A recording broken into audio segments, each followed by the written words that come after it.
မင်္ဂလာပါလောကပတ်တော်နဲ့တိုက်တွန်းလို့ဆော်ခွာပေးခြင်းနဲ့ဒီနေ့မှာတော့ပြင်ဆင်ထားတော့အသက်တာဆိုတဲ့ကောင်းစရာမှာဘုရားသခင်ကောင်းမြတ်ခြင်းကိုဝင်ရောက်ချင်တာဖြစ်ပါတယ်ဒီနေ့ကျွန်တော်တို့ရဲ့အသက်တာထဲမှာကျွန်တော်တို့ကဘုရားသခင်အသုံးပြုခြင်းခံရတော်သူဖြစ်ချင်ကြပါဝိညာဉ်တော်ဘုရားသခင်ရဲ့အသုံးပြုခြင်းတစားပလာအဖြစ်အသုံးတော်ခံတော်သူကျွန်တော်တို့ဖြစ်ချင်ကြတယ်အဲ့ဒီလိုအသုံးတော်ခံတော်သူဖြစ်ဖို့ရန်အတွက်ကကျွန်တော်တို့ရဲ့အသက်တာမှာပြင်ဆင်ခြင်းအင်မတန်အရေးကြီးတာဖြစ်ပါတယ်။ဒါကြောင့်ကျမ်းစာထဲမှာနိတိမောသေအခန်းကြီး1ပိုက်ငယ်20မှာတစ်ထဲကအကြောင်းအရာကိုဖတ်တဲ့ချိန်မှာတို့ဖြစ်၍အထက်ဆိုခဲ့ပြီးတော့အကျင့်တို့ကိုပယ်၍မိမိကိုစင်ကြယ်စေတော်သူမိဒီကအတရေရှိတော်တစားတန့်ရှင်း၍အိမ်ရှင်သုံးเสียကောင်းသောတစားကောင်းသောအမှုများအဖို့လို့ကပြင်ဆင်တော်တစားဖြစ်လိမ့်မည်ဒီမှာဘာပြောလဲဆိုတော့အဲ့ဒီအရှိမှာတော့ဘုရားသခင်ကဒီအိမ်တစ်ခုထဲမှာတဲ့ကောင်းတဲ့အရာပဲရှိတာမဟုတ်ဘူးဒီတစ်သားတစားဒီရွှေတစားငွေတစားတစ်သားတစားစသဖြင့်မြေတစားဆိုပြီးအမျိုးမျိုးရှိတယ်ဆိုတဲ့အကြောင်းကိုပြောတယ်နောက်ဒီဘက်21မှာကျတော့ဘာပြောလဲဆိုတော့ကိုယ့်ရဲ့အသက်တာကိုစင်ကြယ်စေတော်သူကတဲ့ဘာဖြစ်လဲဆိုတော့အိမ်ရှင်သုံးเสียကောင်းတော့တစားနဲ့တူတယ်အဲ့ဒီလိုမျိုးပြင်ဆင်ထားဖို့အတွက်တိုက်တွန်းထားတာကိုကျွန်တော်တွေ့ရတယ်ဒီနေ့တင်တဲ့ကျွန်တော်ရဲ့အသက်တာကဖရာသခင်အသုံးပြုလို့ကောင်းတော့အသက်တာအဖြစ်ကျွန်တော်တို့ပြင်ဆင်ထားဖို့အင်မတန်ရေးကြီးပါတယ်မိတ်ဆွေဥပမာကျွန်တော်ရဲ့ရှေ့မှာဖန်ခွက်နှလုံးချထားတယ်ဆိုပါစို့ဖန်ခွက်နှလုံးထဲမှာတစ်လုံးကညစ်ပေနေတယ်ကျွန်တော်မဆေးထားတစ်လုံးကတော့ဆေးကြောတန့်စင်ပြီးတာဖန်ခွက်ဆိုပါစို့ဒီအချိန်မှာကျွန်တော်ကဧည့်သည်လာတဲ့အချိန်မှာရေဖြစ်ဖြစ်ကော်ဖီဖြစ်ဖြစ်ကျွန်တော်ကတိုက်မယ်ဆိုပါစို့အဲ့ဒီအချိန်မှာကျွန်တော်ကညစ်ပေနေတဲ့ဖန်ခွက်ကိုကျွန်တော်သုံးမှာမဟုတ်ဘူးဆေးကြောတန့်စင်ထားတဲ့အသင့်အသုံးပြုဖို့တင့်တော်တဲ့ဆေးပြီးသားဖန်ခွက်ကိုကျွန်တော်ကဧည့်သည်ကိုတစုံတစ်ခုဧည့်ခံတိုက်ကြည့်ဖို့ကျွန်တော်ကအသုံးပြုမှာဖြစ်တယ်ဒီနေ့ကျွန်တော်တို့ရဲ့အသက်တာထဲမှာလည်းထိုနည်းနှကောင်းပဲဖယားသခင်အသုံးပြုခြင်းကိုကျွန်တော်တို့ခံချင်တယ်ဆိုရင်ဖယားသခင်အသုံးပြုခြင်းခံရတော်သူတယောက်ဖြစ်ဖို့အတွက်ကျွန်တော်တို့ကပြင်ဆင်ထားတော်တတ်တာတခင်အသုံးပြုလို့ကောင်းသောအသက်တာအဖြစ်အမြဲတမ်းကျွန်တော်တို့ကပြင်ဆင်နေဖို့အတွက်လိုအပ်ပါတယ်ဒီနေ့ကျွန်တော်အသက်တာမှာဖယားသခင်ရဲ့အသုံးပြုခြင်းကိုတော့ကျွန်တော်တို့ခံယူလို့တယ်ဒါပေမဲ့ကျွန်တော်တို့မပြင်ဆင်ထားဘူးမစက္ကပ်ထားဘူးဆိုရင်တခင်ကကျွန်တော်တို့ကိုဘယ်လိုလို့ချက်ချင်းသုံးလို့ရမှာလဲကျွန်တော်တို့ရဲ့အသက်တာပြင်ဆင်ထားခြင်းအင်မတန်အရေးကြီးပါတယ်နှုတ်ကပတ်တော်ပြင်ဆင်ခြင်းတခြင်းပြင်ဆင်ခြင်းစက္ကပ်ခြင်းဆုတောင်းအစာရှောင်ခြင်းတွေနဲ့ပြင်ဆင်ထားတော့အသက်တာအင်မတန်အရေးကြီးတာဖြစ်ပါတယ်ဒါကြောင့်ကျွန်တော်ကျမ်းစာထဲမှာဖယားသခင်အသုံးပြုတော်သူတွေအသက်တာကိုကျွန်တော်လေ့လာတဲ့အချိန်မှာသူတို့ကဖယားသခင်သူတို့ကိုမတုံးခင်ကတည်းကဖယားသခင်အသုံးပြုခြင်းကိုမခံရခင်ကတည်းကနေသူတို့ရဲ့အသက်တာကိုပြင်ဆင်စက္ကပ်လေ့ကျင့်ထားတဲ့သူတွေဖြစ်ကျမ်းစာမှာကျွန်တော်တွေ့ရတယ်ပထမတစ်ယောက်အနေနဲ့ကျွန်တော်ဒါဝိအကြောင်းကိုပြောချင်တယ်ဓမ္မရာဇဝင်ပထမစာဆောင်အခန်းကြီး18ထဲမှာကျွန်တော်တို့ကြည့်ရခြင်းမှာဒါဝိကတရက်တော့ရန်သူဂေါလိယက်နဲ့ရင်ဆိုင်ဖို့အကြောင်းဖြစ်လာအဲ့ဒီအကြောင်းကိုကျွန်တော်တို့အဓိကအကျမ်းဖြစ်တဲ့ဓမ္မရာဇဝင်ပထမစာဆောင်အခန်းကြီး18အပိုက်ငယ်34ကနေ39မှာဒါမျိုးပြောတယ်ဒါဝိကလည်းကိုရော့ကျွန်းဤအဘိုက်တိုးတို့ကိုထိန်းချောင်းစဉ်အခါရှင်သေးနှင့်ဝန်းဒီလာ၍တိုးတငယ်ကိုတိုးစုထဲကကိုက်ချပါ၏ကျွန်တော်ဒီလာ၍တက်တဲ့ဖြင့်တိုးတငယ်ကိုသူ့ပါဆက်ထဲကနှုတ်ပါ၏ဝန်းဒီကျွန်တော်ကိုပြန်၍ကိုက်တော့အခါဝန်းဤမုတ်ဆိတ်ကိုကန်၍ရိုက်တတ်ပါ၏ကိုရော့ကျွန်းဤချင်းလေးနှင့်ဝန်းနှကောင်လုံးကိုတက်ပါ၏အရေးပြားလေးချကိုမခံတော့ထိုဖိလတိလူသည်အသက်ရှင်တော်မူသောဖယားသခင်ဘိုချီတို့ကိုကျိန်းပါတော့ကြောင်းထိုအကောင်တကောင်ကဲ့သို့ဖြစ်ပါလိမ့်မည် ရှင်ဒီလက်ဝန်လက်မှအကျွန်ုပ်ကိုကယ်နှုတ်တော်မူသောထာဝရဘုရားသည်ထိုဖိလိတိလူလက်မှအချက်မှကယ်နှုတ်တော်မူလိမ့်မည်ဟုရှောလူအားလျှောက်လေတော့ရှောလူကတွားတော့ထာဝရဘုရားသည်တင်းနှင့်တူရှိပါစေတော့ဒါဝိအားဆို၏ဒါဝိရဲ့အသက်တာထဲမှာကျွန်တော်ပြန်လည်ပြောမှကြည့်ရခြင်းမှာဒါဝိကိုဖျားတခင်ကဂေါလိယနဲ့မတွေ့ခင်မှာပြင်ဆင်ခြင်းနဲ့အမျိုးမျိုးပေးတယ်။ဘာပြင်ဆင်ခိုင်းလဲနံပါတ်1ဒါဝိကဗိတ်တိတ်ရထားတော်သူဖြစ်တယ်။အနာဂတ်မှာယူဒပြည်ဣတေလပြည်ကိုအုပ်ချုပ်မဲ့ဘုရင်ဖြစ်ဗိတ်တိတ်ချင်းခံထားရတဲ့ဝိညာဉ်ရပြင်ဆင်ခြင်းရှိတော်သူတစ်ယောက်ဖြစ်တယ်။နောက်တစ်ချက်ဒါဝိရဲ့အသက်တာထဲမှာကျွန်တော်ပြန်လည်ပြီးကြည့်ရခြင်းမှာဂေါလိယနဲ့မတိုက်ခင်မှာဖျားတခင်ကသူ့ကိုရှင်သေးတွေဝန်နေနဲ့တိုက်ခိုက်ပြီးမှတိုက်ပွဲအတွေ့အကြုံအတွက်ဖျားတခင်ကပြင်ဆင်ထားပြီးတယ်။ဒါကြောင့်ကျွန်တော်အသက်တာထဲမှာကြုံတွေ့ရတဲ့အရာတွေကအမှုမဲ့အမတ်မဲ့လုံးဝဟုတ်ပါဘူး။ဖျားတခင်ကပြင်ဆင်ခိုင်းထားတာဖြစ်တယ်။အနာဂတ်မှာကျွန်တော်တို့ရင်ဆိုင်ရမယ့်အရာတွေအခုကတည်းကလေ့ကျင့်ပြင်ဆင်ပေးထားတယ်ဆိုတာကိုနားလည်ဖို့လိုအပ်တယ်။ဒါဝိဒ်ကဂေါလိယနဲ့မတိုက်ခင်မှာတိုးချောင်းရင်းနဲ့ရှင်သေးတွေဝန်နေနဲ့တိုက်ခိုက်တဲ့အတွေ့အကြုံရှိတယ်။ဒီအရာအဖြစ်သူကတိုက်ခိုက်ရေးမှာလည်းပြင်ဆင်မှုရှိတော်သူတယောက်ဖြစ်တယ်ဆိုတာကိုလည်းကျွန်တော်တွေ့ရတယ်။ဒါအပြင်ကျွန်တော်တို့ကျမ်းစာထဲမှာ139ခုမြောက်သောစာနဲ့အပိုက်ငယ်164ကိုဖတ်တဲ့အချိန်မှာဒါဝိရဲ့အသက်တာကတရက်ကို9ကြိမ်ဖျားခင်ကိုချီးမွမ်းတော်သူဖြစ်တယ်ဆိုတဲ့အရာကိုလည်းကျွန်တော်တွေ့ရတယ်။ဒါဝိရဲ့အသက်တာကိုကြည့်ချိန်မှာဒီအပြင်ပိုင်းကလက်ယုံရည်အတွက်ကိုသူတိုက်ခိုက်ခြင်းပြင်အတွေ့အကြုံသူ့မှာရှိပြင်ဆင်ထားတယ်။ဝိညာဉ်ရေးရာမှာပြင်ဆင်ခြင်းကိုကြည့်ရင်လည်းဗိတ်တိတ်ခြင်းနဲ့ချီးမွမ်းခြင်းရှိတယ်။ဒါကြောင့်ဒါဝိကိုအသက်တာကိုကျွန်တော်ကြည့်ရချိန်မှာဘာဖြစ်လို့ဂေါလိယနဲ့တွေ့တဲ့အချိန်မှာဒါဝိကိုဖျားတခင်တခါတည်းအတော်ပြုလို့ရတာလဲကျွန်တော်လေ့လာကြည့်ရချိန်မှာသူ့ရဲ့အသက်တာပြင်ဆင်ထားခြင်းကြောင့်ဖြစ်တယ်။လောက်လွဲဆိုလဲသူအမြဲတမ်းပြင်ဆင်ထားတဲ့အတွက်ကြောင့်ဂေါလိယနဲ့ရင်ဆိုင်တဲ့အချိန်မှာဂဲတလုံးထဲနဲ့ပြစ်မှတ်ကိုထိအောင်ပြစ်နိုင်ခဲ့။ဘုရားခင်သူ့နဲ့သူပါရှိတဲ့အတွက်ကြောင့်ကြောက်ခဲတလုံးနဲ့ပဲရန်သူဂေါလိယကိုအောင်နိုင်ခဲ့တာကဒါဝိရဲ့ပြင်ဆင်ထားခြင်းကြောင့်ဖြစ်တယ်ဆိုတာကိုတွေ့ရတယ်။ဒီနေ့ကျွန်တော်တို့ရဲ့အသက်တာထဲမှာဒါဝိလိုပြင်ဆင်ခြင်းလိုအပ်တယ်။ဣတေလဘိုးကြီးထဲမှာဒါဝိထက်တိုက်ရိုက်ခက်ရကောင်းတဲ့သူတွေရှိမှာပဲ။ဗလကောင်းတဲ့သူရှိမှာပဲ။ဒါပေမဲ့ဒါဝိလိုဝိညာဉ်ရေးရာပေါ်ဒီနေ့သူ့ရဲ့စစ်မှုရေးရာတိုက်ရိုက်ခက်ရကျွမ်းကျင်မှုပြင်ဆင်ထားတဲ့အရာကဒါဝိတယောက်ပဲရှိတယ်။ဒါကြောင့်ပြင်ဆင်ထားတဲ့ဒါဝိတက်တာကိုဖျားသုံးနေဆိုတဲ့အရာကိုဒီမှာကျွန်တော်နံပါတ်1တယောက်အနေနဲ့ကျွန်တော်တို့တွေ့ရတာဖြစ်တယ်။ဒုတိယတစ်ခါကျွန်တော်ကျမ်းစာထဲမှာပြန်လည်ပြောမှလေ့လာကြည့်အချိန်မှာသမယဆိုရင်သဒုဋ္ဌစာဆောင်အခန်းကြီး4ထဲကအကြောင်းအရာကိုကျွန်တော်ပြန်လည်ပြီးကြည့်တဲ့အချိန်မှာရှုနေမြို့တူရဲ့အကြောင်းကိုကျွန်တော်တို့ပြန်လည်ပြောမှတွေ့ရတယ်။သမယဆိုရင်အခန်းကြီးလေးပိုက်ရဲ့ရှစ်ကနေဆက်ပြောမှလေ့လာကြည့်အချိန်မှာတရက်တော့ပရောဖက်အေလိရှေကနော်သူဖျားသခင်အမှုတော်ဆောင်ရင်းနဲ့သူတွားလာတဲ့အချိန်မှာရှုနေမြို့မှာရှိတဲ့အမျိုးသမီးမိသားစုတစုရဲ့အိမ်ကနေဖြတ်လာလို့ဖြတ်လာလို့တဲ့အရာကိုရှုနေမြို့သူကတွေ့ရချိန်မှာသူ့ရဲ့ခင်ပွန်းနဲ့တိုင်ပင်နဲ့ဒီလူကဖျားသခင်ရဲ့တန်ရှင်တဲ့လူဖြစ်တယ်သူ့ကိုငါတို့တတောက်တနေရနဲ့ကူညီရအောင်လို့သူ့ရဲ့ခင်ပွန်းနဲ့သူတိုင်ပင်နေဆိုတော့ကျမ်းစာမှာတွေ့ရသူတို့မိသားစုတွေကသူတို့လင်ပယားကတဘောတူပြောမှတော့အဲ့ဒီရဲ့ရှုလူမြို့သူကဖျားလူကိုသူ့အိမ်သားကဖြစ်တိုင်းခေါ်ပင့်တယ်အဲ့ဒီဖျားလူအတွက်သူပြင်ဆင်တယ်ဘာဒီပြင်ဆင်လဲဓမ္မယံဆိုရင်သဒုဋ္ဌစာဆောင်အခန်းကြီးလေးပိုက်ငယ်30ကနေကြီးတဲ့ချိန်မှာဖျားလူအတွက်ဝင်ရိုးပေါ်မှာတဲ့အခန်းတစ်ခုထားပေးတယ်ဖျားလူအိတ်ဖို့အတွက်ကဒင်းနေစောင်းနေရာပေးထားတယ်စာကြည့်ဖို့အတွက်စပွဲထိုင်ခုံနေစသဖြင့်ဖယားလူအမှုတော်ဆောင်နဲ့သူ့ရဲ့အမှုတော်မြတ်ကိုတောင်းတနေရနေသူကထောက်ပံ့ပေးတယ်ကူညီပေးတယ်ဖယားလူအတွက်သူကပြင်ဆင်ပေးတယ်ဆိုတဲ့အရာကိုကျွန်တော်တို့တွေ့ရတယ်စက္ကပ်အစီခံဒီနေ့ရှုနေမြို့တူရဲ့အကြောင်းကိုကျွန်တော်ကြည့်ရခြင်းမှာရှုနေမြို့တူ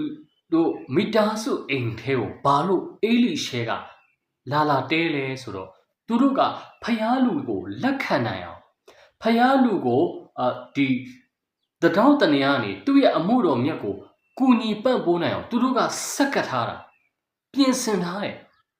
ဖျားလူကိုဒီတိုင်းခေါ်ယုံမဲမဟုတ်ဘူးနေဖို့နေရာလဲပြင်ဆင်ပေးထားတယ်အိပ်ဖို့နေရာလဲပြင်ဆင်ထားပေးတယ်ခီးတွိုင်းနဲ့နားဖို့အကောင်းဆုံးအေလိရှဲရဲ့အမှုတော်မြတ်မှာတတောင်းတနေရာကနေပါဝင်စက်ကတ်ကူညီပြင်ဆင်ပေးတဲ့သူတွေဖြစ်တယ်ဒီနေ့ကျွန်တော်တို့ရဲ့တက်တာထဲမှာရှုနေမျိုးသူကဲလို့ပြင်ဆင်ခြင်းအင်မတန်လိုအပ်တယ်ကျွန်တော်တို့ကဖျားလူတွေကျွန်တော်တို့စီကိုလာတာတော့လိုချင်တယ်သူတို့ကိုပါဝင်ချင်တယ်သူတို့ကိုတတောင်းတနေရာနေကျွန်တော်တို့ပံ့ပိုးချင်တယ်ဒါပေမဲ့ကျွန်တော်တို့မပြင်ဆင်ထားရင်ဘလို့ပံ့ပိုးနိုင်မှာလဲဘလို့သူတို့ကိုကူညီနိုင်မှာလဲအငယ်ဆုံးသောသူတွေကိုကျွန်တော်တို့ကပေးချင်တယ်အမှုတော်ဆောင်တွေကိုကျွန်တော်တို့ကပေးချင်တယ်တတောင်းတနေရာနေကူညီချင်တယ်ဆိုရင်ကျွန်တော်တို့အခုကတည်းကနေကျွန်တော်တို့ရဲ့ခန္ဓာစိတ်ဝိညာဉ်အတ္တတာနဲ့ပြင်ဆင်ခြင်းအင်မတန်အရေးကြီးတယ်မကြာခင်မှာခရစ်စမတ်လရောက်တော့မယ်ခရစ်စမတ်လမှာကျွန်တော်အေးဝင်ကြီးလေးတွေနေရာအသီးသီးမှာအသင်းတော်တွေအမှုတော်ဆောင်အသီးသီးတွေကဟောပြောတတ်တဲ့ခန္ဓာဖြစ်တယ်ဒီအချိန်မှာသင်ရဲ့အသင်းတော်မှာနော်အေးဝင်ကြီးလေးတရားအတွက်ပျောက်ဆုံးဝိညာဉ်ဖမ်းတဲ့နေရာမှာမိတ်ဆွေပါဝင်ခြင်းနဲ့ဆိုရင်အခုကတည်းကနေမိတ်ဆွေပြင်ဆင်မှာရမယ်ပြင်ဆင်တော့တိုက်တွန်းလို့ဆိုချင်တယ်မပြင်ဆင်ထားရင်ကျွန်တော်တို့မပါဝင်နိုင်ဘူးရှုံနေမြို့သူတို့မိသားစုကဘာလို့အေလိရှဲကိုဧခံနိုင်တာလဲအေလိရှဲရဲ့အမှုတော်မြတ်မှာတတောင်းတနေရဘာလို့စက္ကပ်အစေခံနိုင်တာလဲဆိုတော့ပြင်ဆင်ခြင်းကြောင့်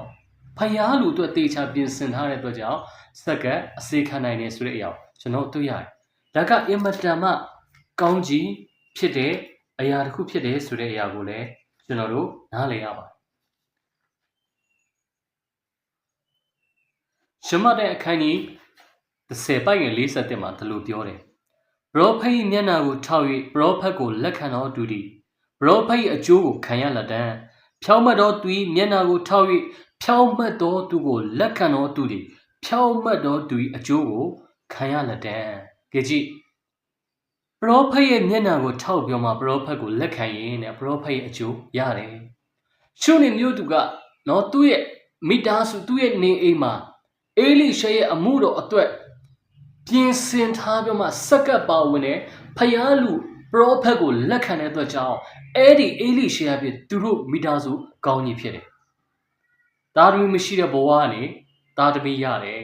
။သူတို့ရဲ့အသက်တာအစာရစာခေါင်းမချင်းမှလည်းပရောဖက်ကကြိုတင်အသိပေးတဲ့အတွက်ကြောင့်လွတ်မြောက်ခြင်းတွေသူတို့ရတယ်။သူသားနာမချမ်းဖြစ်ပြီးမှဒီကြုံတွေ့ရတဲ့အချိန်ဆုံးသွားတဲ့အချိန်မှာလည်းပရောဖက်အေလိရှေဟာအားဖြင့်ဘုရားသခင်ကထိုသားကိုပြန်လည်ပြောမှရှင်ပြန်ထမြောက်စေပရောဖက်ကိုလက်ခံခြင်းအဖြစ်အဲ့ဒီအကျိုးရတယ်ဒီနေ့ကျွန်တော်တို့အသက်တာထဲမှာရှုနေမြို့သူရဲ့အသက်တာလိုပဲဘုရားသခင်ရဲ့နိုင်ငံတော်မှာကျွန်တော်တတောင်းတနေရာပါဝင်နိုင်ဖို့စက္ကန့်နိုင်ဖို့အတွက်ကတော့ကျွန်တော်တို့စိတ်အားထက်တန်စွာနဲ့ကြိုတင်ပြင်ဆင်ထားခြင်းလွတ်တဲ့အကြောင်းအရာကိုသူ့ရဲ့အသက်တာအဖြစ်ပြောပြချင်တာဖြစ်တယ်နောက်တစ်ခါကျွန်တော်တို့ဘယ်လိုပြန်ပြောမှပြင်ဆင်ရမလဲကျွန်တော်ကျမ်းစာထဲမှာပြန်လည်ပြောမှကြည့်တဲ့အချိန်မှာကျွန်တော်တို့ရဲ့အသက်တာထဲမှာစာငတ်တော်စိတ်နှလုံးနဲ့ပြင်ဆင်ထားခြင်းလိုအပ်တယ်ဒါကကျွန်တော်တို့ရဲ့တဦးတယောက်ချင်းစီတိုင်းရဲ့အတ္တတာပြင်ဆင်ခြင်းဖြစ်တယ်ကျွန်တော်တို့နှလုံးသားစာငတ်စွာမြပြင်ဆင်ထားပါเนาะဒါအင်မတန်အရေးကြီးတယ်ကျွန်တော်တို့ကဖျားရှိခိုးသွားတယ်နှုတ်ကပတ်တော်သွားရောက်နားထောင်တယ်အဲ့ဒီလိုအချိန်တွေမှာကျွန်တော်တို့ရဲ့နှလုံးသားကပြင်ဆင်သွားဖို့အရန်လိုအပ်တယ်မိတ်ဆွေစာငတ်ခြင်းနဲ့ပြင်ဆင်သွားပါရမတဲ့အခန်းကြီး3ပိုင်းငယ်1ကနေ3မှာတလို့ပြောရဲ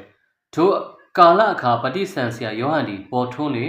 ကောင်းကင်နိုင်ငံတော်တည်လူနီးပြီးထို့ကြောင့်နောင်နာရကြလောဟုယူဒတော်၌ဟောလေပရောဖက်ဟေရှာယဟောဘူးဒီကတော်၌ဟိကျော်တော်သူ၏အတ္တမှာထာဝရဘုရားကြွတော်မူရာလမ်းကိုပြင်ကြလော့လမ်းခီးတော်ကိုဖြောင်းစေကြလော့ဟုသောအချက်ကိုချက်၌ထိုယောဟန်ကိုဆိုလိုတည်းယောဟန်ရဲ့ချင်းဆရာယောဟန်ကမကြာခင်မှာမေရှိယကလာပြီးမှလူတွေကို ကောင်းကင်နိုင်ငံတော်အကြောင်းပြောတော့မယ်ကယ်တင်ခြင်းနဲ့ဆိုင်တဲ့အကြောင်းပြောတော့မယ်ဒီအရာမပြောခင်မှာယောဟန်ကဘာလုပ်လဲဆိုတော့လူတွေရဲ့အသက်တာပြင်ဆင်ဖို့အတွက်နောင်တတရားကိုဟောပြောမှနောင်တနဲ့ဆိုင်တဲ့နှစ်ချင်းကိုလူတွေကိုပေးတယ်သူကဘာပြောချင်လဲဆိုတော့ဒီနေ့ကျွန်တော်တို့ရဲ့နှလုံးသားပြင်ဆင်ခြင်းအင်မတန်အရေးကြီးတယ်မိတ်ဆွေကျွန်တော်တို့နှလုံးသားကဖယားကိုစာငတ်စွာပြင်ဆင်ထားရင်အင်မတန်မှကောင်းတာဖြစ်တယ်ဒီနေ့ကျွန်တော်တို့ရဲ့အသက်တာထဲမှာဖယားเจ้าလာတဲ့အခါမှာဖယားမျက်မှောက်တော်ကိုလာတဲ့အခါမှာကျွန်တော်တို့နှလုံးသားပြင်ဆင်ပြီးမှလာဖို့အင်မတန်အရေးကြီးတယ်ဖယားကြီးကျွန်တော်တို့ကိုဘာပြောမလဲဖယားကြီးကျွန်တော်တို့ကိုဘာသွန်သင်မလဲဒီအရာကိုစာငတ်စွာနဲ့ကျွန်တော်တို့ပြင်ဆင်ထားခြင်းနဲ့လာဖို့အတွက်အရေးကြီးပါတယ်ဒါကြောင့်သင်ဘယ်ဖျားเจ้าမဲတက်ဘယ်ခရုစိတ်ပဲတင်သွားဘယ်တင်တန်းပဲတင်သွားကျွန်တော်တို့ပြင်ဆင်ရမယ့်အရာရှိတယ်အဲ့ဒါကဘာလဲဆိုမိတ်ဆွေရဲ့နှလုံးသားဖြစ်တယ်စာငတ်တော့စိတ်တဘောနဲ့သွားဖို့လိုအပ်တယ်တင်ယူခြင်းတော့စိတ်တဘောနဲ့သွားဖို့လိုအပ်တယ်နှုတ်ကပတ်တော်အဖြစ်လွတ်မြောက်ခြင်းတစ်စုံတစ်ခုဖျားခင်စီကရမယ်ဆိုတဲ့ဝိညာဉ်တော်ကိုစာငတ်တော့စိတ်တဘောတွေနဲ့ကျွန်တော်ပြင်ဆင်ပြောမှာဘုရားကြောင့်တတ်တာဘုရားရှိခိုးတာချီးမွမ်းကိုးကွယ်တာတင်တန်းတတ်တာတွေကိုကျွန်တော်တို့ပြုလုပ်ဖို့အင်မတန်အရေးကြီးပါတယ်ဘုရားတခင်ကစာငတ်ခြင်းကိုအင်မတန်အရေးကြီးတယ်စာငတ်တော်သူကိုဘုရားတခင်ကယေရှုပြုတော်ဘုရားဖြစ်တယ်ဒါကြောင့်နံပါတ်3ကျွန်တော်ပြင်ဆင်ရမယ့်အရာကကျွန်တော်တို့စိတ်နှလုံးသားကဘုရားသခင်စီကိုတိုးဝင်တဲ့အချိန်မှာပြင်ဆင်ပြီးမှသွားလာဖို့ကျွန်တော်တို့လိုအပ်တယ်ဆိုတဲ့အရာကိုနံပါတ်3ချက်အနေနဲ့ကျွန်တော်ပြန်ပြောမှနားလည်ရတယ်။နံပါတ်4ချက်ကျွန်တော်ကျမ်းစာမှာပြန်လည်ပြီးကြည့်တဲ့အချိန်မှာဘသူတွေကပြင်ဆင်လဲ။ကျမ်းစာမှာကျွန်တော်ပြန်လည်ပြောမှကြည့်တဲ့အချိန်မှာတပည့်တော်တွေကပြင်ဆင်။သခင်ယေရှုရဲ့တပည့်တော်တွေအကြောင်းကိုကျွန်တော်ကြည့်တဲ့အချိန်မှာတပည့်တော်တွေကသူတို့ကို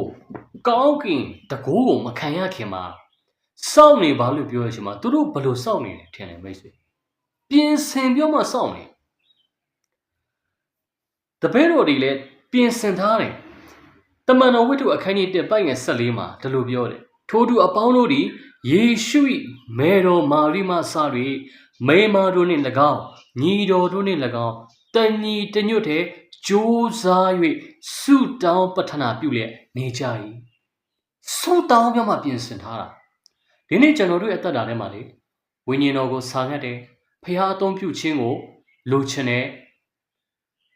ဖခင်တခင်ကြီးစွာကောင်းကြီးပေးဗိဒိတ်တာကိုလိုချင်တယ်ဆိုရင်ကျွန်တော်တို့ပြင်ဆင်ထားဖို့လိုတယ်ဘယ်လိုပြင်ဆင်မလဲ